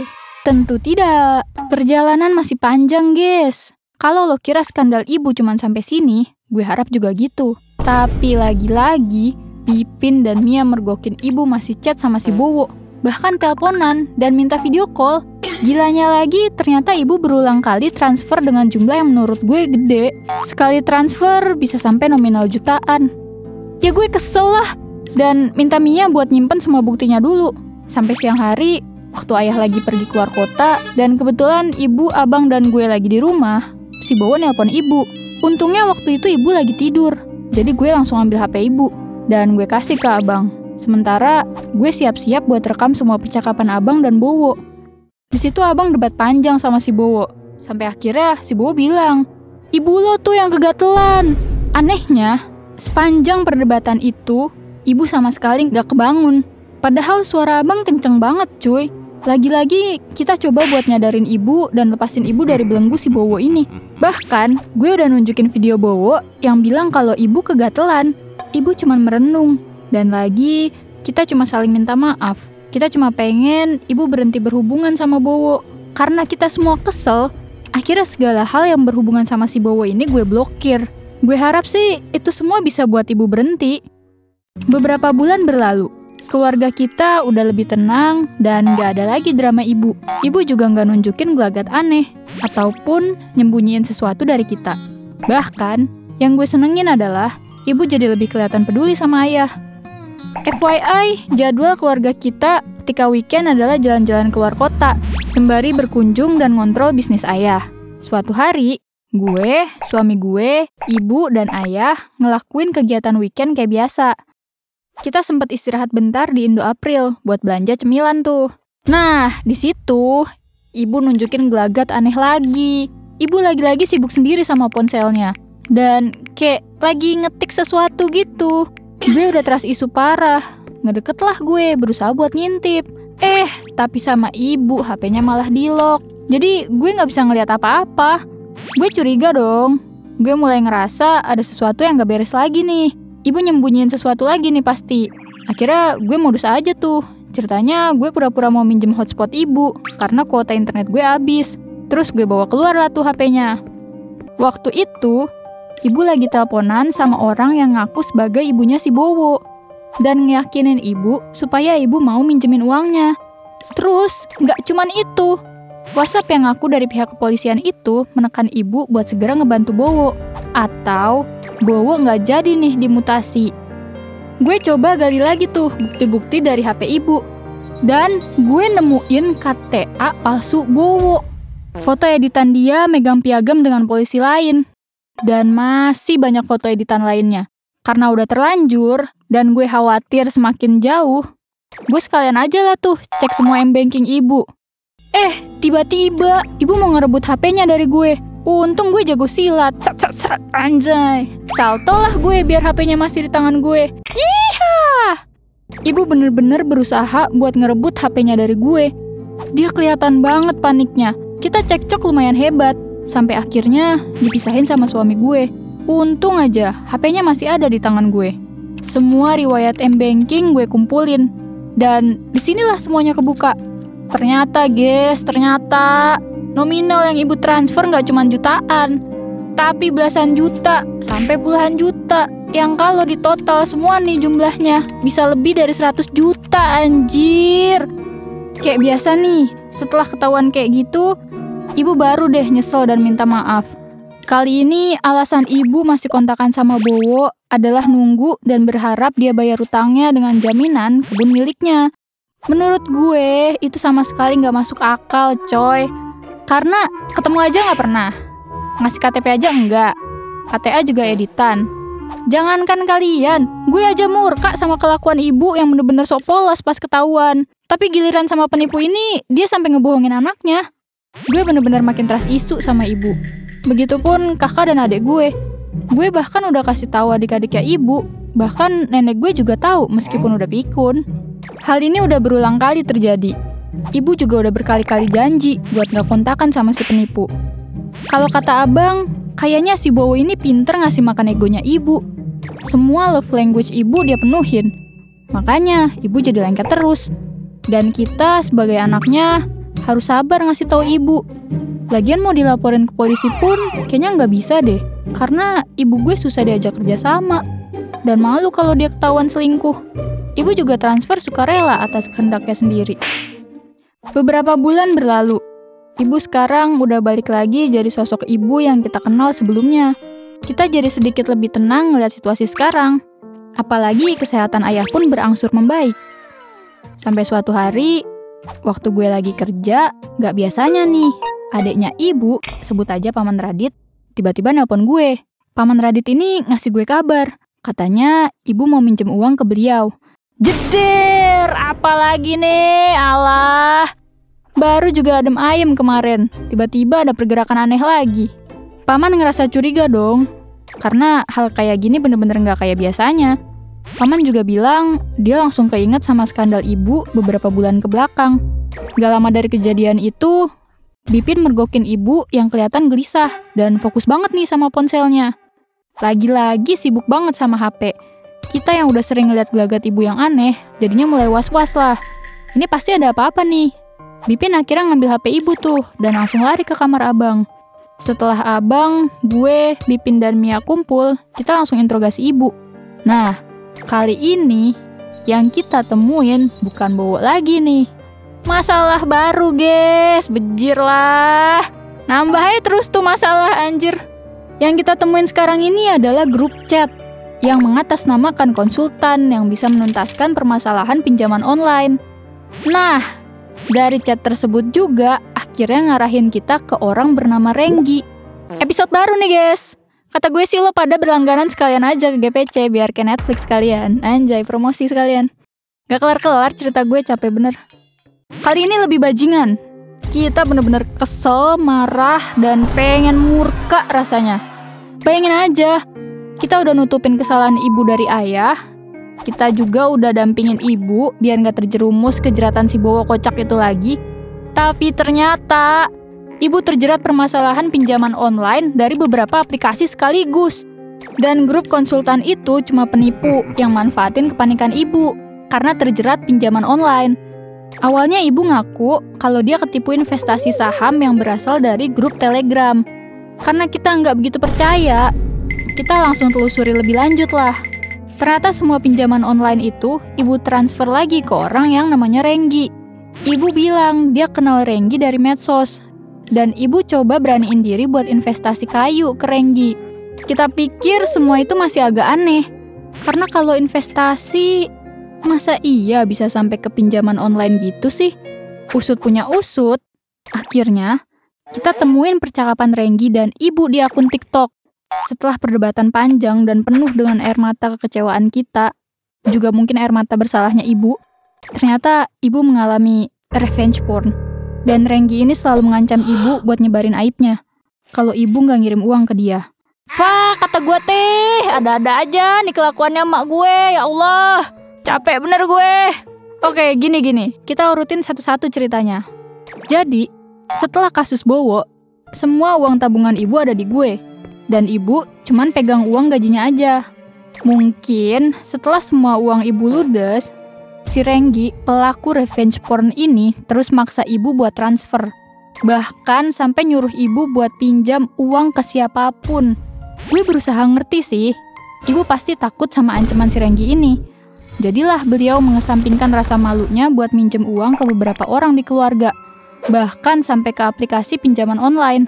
Yang bikin kita makin kesel lagi tuh ya, si Renggi ini sampai pengaruhin ibu buat gadaikan BPKB motor. Usut punya usut, ibu udah pasti muak juga dong sama si Renggi. Karena Renggi ini sama juga manipulatifnya sama si Bowo. Ketika minta uang, dia pasti sayang-sayangan dulu. Kalau nggak dikasih, ya dia ngancem ibu kalau dia bakal nyebar aibnya tadi. Akhirnya, HP ibu kita sita. Kita nggak peduli ucapan ibu yang bilang kalau ada beberapa pinjaman online yang deadline-nya hari ini. Tindakan kita sebagai anak ibu yang udah pasti khawatir banget adalah dengan segera lapor ke kantor polisi. Tapi ternyata, kata bapak polisinya, yang harus nyeritain kejadian itu ya ibu sebagai korban. Nah, selagi kita di kantor polisi, ternyata ibu minta izin ayah buat minjem BPKB motor. Dan ibu bilang juga ke ayah kalau dia terjerat pinjaman online karena ketipu investasi bodong. Yap, ayah cuma tahu sebatas itu aja. Kita nggak mau ngebebanin pikiran ayah dengan menjelaskan semua detail menyakitkan itu. Dan lo semua tahu apa yang paling nyes buat gue dan keluarga. Bahkan ayah sangat baik. Dia bilang dia rela pasang badan buat ibu kalau emang akan ada debt collector yang datang ke rumah. Perasaan gue udah campur aduk banget deh pokoknya. Gue sedih banget karena ayah udah sebegitu baiknya sama ibu. Tapi balasan yang ibu kasih masih gak setimpal. Bagusnya ayah gak tahu semua fakta mengerikan dan menyakitkan itu. Atas saran gue, Abang, Mia, dan Bipin, dengan alasan takut data ibu disalahgunakan sama si penipu dan pinjaman online, kita bilang sama ayah mau laporan ke polisi. Dan ayah setuju. Beberapa minggu kita bolak-balik ke polisi ngurus ini semua. Dengan harapan semoga kasus ini segera selesai. Tapi lagi-lagi polisi gak semudah itu buat ngurus kasus penipuan kayak gini. Karena dilacaknya gak mudah. Tapi kita pantang nyerah guys. Untuk kasus Renggi, kita bersikeras ke polisi kalau pelaku yang ini harus ketangkep. Karena bisa kena pasal berlapis. Singkat cerita, setelah melalui proses yang sangat panjang, akhirnya polisi berhasil ngelacak penipu sialan ini. Si Renggi ini ternyata emang sering ngelakuin hal kayak gini. Dan ibu adalah korban yang kesekian. Polisi juga ternyata dapat laporan yang mirip dan berhasil narik benang merah dari itu semua. Kalau ternyata Renggi ini cuma satu dari sekian banyak pelaku penipuan yang beredar di media sosial. Renggi pun ditangkap. Ya, walaupun uang ibu nggak bisa kembali sih. Tapi dengan ditangkapnya Renggi, paling enggak revenge porn-nya nggak akan terjadi lagi. Untuk kasus Bowo, kita putusin untuk ikhlasin aja.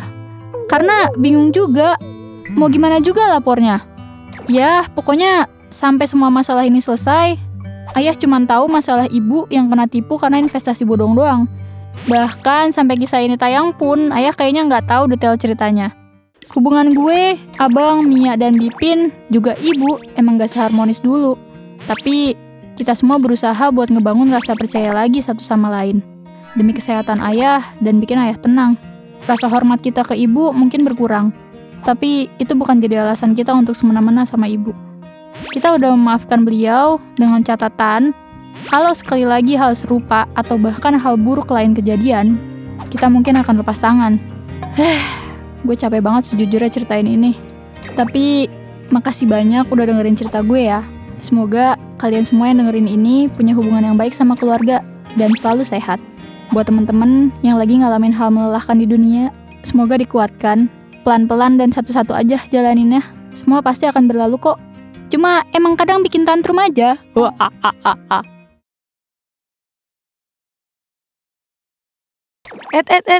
Sebelum mulai, gue pantun dulu kali ya? Boleh ya? Boleh dong. Main bola sambil kayang, berlarian ke sana ke sini. Cakep. Hai sobat penat tersayang, apa kabarnya nih? Kenalin, gue Arin. Kali ini gue punya cerita yang bikin ngelus dada dan harus sabar banget dengernya dah. Ini tentang papa tiri gue yang punya sifat narsistik dan bikin keluarga gue menderita. Setelah belasan tahun menjanda, akhirnya tahun 2016, ibu gue nikah lagi sama seorang duda anak satu yang bisa dibilang finansialnya stabil. Tapi sifat narsisnya itu loh, bener-bener bikin rugi keluarga gue. Bayangin aja ya, gajinya di atas 10 juta nih. Tapi udah 9 tahun nikah sama ibu gue, rumah aja gak punya. Asetnya cuma motor, itu pun masih kredit. Papa tiri gue ini hobinya bukan mancing, koleksi ayam warna-warni, apalagi main burung. Burung kandang ya, bukan burung yang ono. Hobi dia emang agak lain sih. Dia suka judi dan traktir teman-temannya cuy. Oke lah kalau sikapnya balance antara keluarga sama temennya. Lah ini sama ibu gue pelitnya luar biasa cuy. Ibarat kalau ada nominasi nih, dia menang dah tuh saking kebangetannya. Masa nih ya, sehari ibu gue cuma dijatah 20.000 buat masak. Cukup apa coba hari gini? Kalau gue palingan buat beli kopi doang itu. Lah ini dipaksa harus cukup untuk kebutuhan dapur sekeluarga. Nah, hamil lah ibu gue. Lahirlah adek gue tahun 2017. Sampai tahun 2018 pun itu jatah dapur gak nambah sama sekali. Sedih banget ibu gue harus bertahan di kondisi yang memprihatinkan. Gimana enggak ya? Adek gue kan masih bayi, butuh popok kan? Ibu gue tuh sampai harus jahit popok dari baju bekas karena gak ada uang buat beli popok baru. Gue pun udah lulus sekolah, boro-boro mikir buat lanjut kuliah. Ya gue memutuskan lanjut kerja aja untuk bantu-bantu biaya dapur di rumah biar tetap ngebul. Tapi namanya cari kerja gak semudah cari angin kan? Gue udah berusaha cari kesana kemari, ya belum ada kantor yang berjodoh sama latar belakang gue. Sempet lah gue nganggur beberapa bulan. Di saat nganggur itu, gue pernah diusir sama papa tiri gue. Hancur banget hati gue. Di saat gue butuh support dari keluarga, ini gue harus nelen pahitnya dikucilkan sama keluarga sendiri. Untungnya, gue punya temen baik bener. Nolongin gue dan bantu cariin kerjaan. Gue pun akhirnya dapat kerja di toko yang gajinya 1,5 juta. Lumayan lah daripada lu manyun. Jujur, kerja di sini cukup kalau buat gue sendiri. Tapi kan gue mau ngasih dapur di rumah ya. Dan beberapa kebutuhan buat nyokap sama adik gue juga. Tapi ya ngepres banget. Sampai bingung gue maksa nyukupinnya. Ya tugas gue sebagai budak korporat cuman rajin aja. Tapi dari kegigihan gue dan katanya kerjaan gue bagus, dalam setahun gaji gue naik jadi 3 juta. Gue mutusin buat ngekos tuh. Karena jaraknya lumayan, jadi gue ngerasa berat di ongkos. Ditambah lagi gue kan gak punya kendaraan pribadi. Gue carilah kosan murah yang udah plus listriknya. Dan akhirnya gue nemu. Gue pun mulai pulang seminggu sekali buat jengukin ibu dan sekalian ngasih uang bulanan ke ibu. Ibu gue cerita yang bikin gue gak berhenti nangis. Pas akhir bulan, uang bulanan yang gue kasih ke ibu udah menipis. Tapi di situ ibu gak mau minta uang lagi ke gue. Cuman ibu cerita kelakuan papa tiri gue yang makin parah. Dia makan enak di luar, sementara ibu dan adik gue cuma makan nasi sama bayam tiap hari. Akhirnya gue kasih modal 500.000 buat ibu jualan pulsa. Dan dalam waktu kurang dari setahun, untungnya itu bisa lebih dari 2 juta. Ya mungkin itu terbilang kecil, tapi ini usaha cuma di rumah dan yang beli tetangga doang. Bisa dibilang lumayan lah. Ditabung lah itu hasil keuntungan sama ibu. Tapi lu tahu, papa tiri gue jadi suka malakin hasil ibu jualan. Setiap ibu pegang uang, pasti bilangnya dipinjem sama dia dan gak pernah dibalikin. Gue muak banget sama kelakuan papa tiri gue itu. Kalau bisa gue karungin loh. Gue pun sering nyuruh ibu buat pisah. Tapi ibu malah bilang, takut nanti ibu nyusahin kamu. Kan adik kamu masih kecil. Ibu gak mau adik ngalamin hal yang sama kayak kamu. Yang dari kecil dititipin ke nenek, Dan baru tinggal lagi sama ibu setelah ibu nikah lagi kan kak. Gue mikir keras harus gimana kedepannya nasib ibu sama adik gue. Di satu sisi kasihan sama ibu, tapi gue gedek banget sama papa tiri. Jadi gue gak sudi tinggal seatap sama papa tiri gue. Banyak hal yang bikin gue hancur dan kehilangan jati diri gue sebagai anak. Tapi gue bersyukur sih, dengan kejadian itu mungkin jadi titik balik hidup gue yang sekarang. Gue pun berusaha nabung dari nyisihin gaji gue, dan kekumpul 3,4 juta. Gue mutusin buat buka usaha buat ibu. Gue beliin tuh perlengkapan usaha. Berawal ibu jualan minuman, saking usaha ibu laris banget, sekarang berkembang jadi warung makan. Papa tiri gue boro-boro nyumbangin modal, atau minimum ngebantuin kek. Malahan usaha ini diklaim kalau itu idenya ke orang-orang, padahal gak punya andil apa-apa. Jujur gue agak trauma sama cowok. Sempet gak mau nikah kalau ada yang ngajak dalam waktu dekat ini. Tapi hidup harus terus berjalan kan. Setelah banyak lika-liku, gue deket sama beberapa cowok. Dari modelan Mokondo sampai sekarang, alhamdulillah gue ketemu cowok yang mapan dan bertanggung jawab. Akhirnya kita pacaran dan udah setahun. Cowok gue pun ngajak gue ke jenjang yang lebih serius. Tapi emang ujian pernikahan tuh ada aja dah. Gue pikir gue bisa keluar dari masalah si papa tiri gila itu setelah gue menikah. Tapi ternyata papa tiri gue berulah lagi dan ngebuat pernikahan gue hampir retak. Gimana enggak? Papa tiri gue kan tahu kalau suami gue tuh orang mapan dan berada. Dan dia pinjem nama suami gue jadi jaminannya buat ngambil mobil mahal keluaran terbaru. Karena suami gue orangnya gak enakan dan mikirnya juga ini mertuanya. Jadinya dia okehin tuh.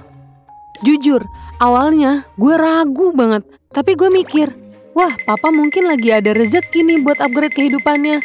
Pasti mobil itu buat ibu dan adik gue juga kan. Usut punya usut nih, ternyata cuma buat pamer aja ke teman-temannya. Dia mau ambil mobil mahal karena dia lihat mobil suami gue bagus. Gak mau kalah gitu dah. Gak bisa banget lihat orang lebih dari dia. Selama setahun, ibu gue cuma naik mobil itu 2 kali. Sisanya dipakai jalan-jalan sama teman-temannya. Dan puncaknya, mobil itu dipinjemin ke temennya dan dibawa kabur. STNK-nya juga dibawa. Pas mobil itu hilang, yang sibuk ngurusin untuk laporan dengan polisi dan pihak dealer itu ya suami gue. Karena mobil itu atas nama suami gue kan. Sementara papa tiri gue main HP dan gak peduli. Ogah banget dia ngurusin kayak beginian. Saat ada masalah kayak gini malah nyuruh suami gue buat maju. Gue ngerasa malu dan kasihan sama suami gue. Udah mah cicilan atas nama suami gue, yang ngurusin ini itu suami gue. Ditambah suami gue harus keluar duit lumayan gede buat bayar laporan ke polisi. Dan sedihnya usaha suami lagi sepi dan tabungan makin menipis. Kita juga harus ngirit habis-habisan. Gue makin ngerasa bersalah karena sejak nikah gue gak kerja dan usaha gue kasih sepenuhnya buat ibu. Ibu gue pun akhirnya jadi nyerah sama sikap papa tiri dan bilang mau pisah. Papa tiri gue selalu ngancem, ya udah tinggal pisah, kamu semua yang ngurus. Dan semua hutang kamu yang bayar. Duh, mana utangnya banyak banget lagi. Puluhan jeti cuy, mana pakai data ibu gue lagi. Jadi ya ibu gue coba pertahanin terus deh. Setelah bertahun-tahun hidup dalam tekanan, akhirnya ibu dan adik gue bisa bernafas lega. Karena gue ngajak beliau untuk tinggal di rumah gue. Gue belajar kalau bertahan di hubungan yang menyakitkan bukanlah solusi. Akhirnya kita putus kontak sama papa. Karena dia bikin luka batin plus mental ibu sama adik gue berantakan. Untuk mobil, gue dan suami cuman bisa mengikhlaskan. Terkait dengan hutang papa, kita udah gak bisa dijangkau lagi sama debt collectornya. Karena mama udah pindah tempat tinggal bareng gue. Sekarang, gue fokus membangun hidup yang lebih baik sama suami, ibu, dan adik gue. Sekarang mereka bisa menjalani hidup dengan tenang tanpa beban. Meski perjalanannya gak mudah, tapi gue bersyukur banget karena pada akhirnya kami semua bisa keluar dari kegelapan dan menemukan cahaya kebebasan. Sampai di sini ya akhir cerita gue. Bye-bye!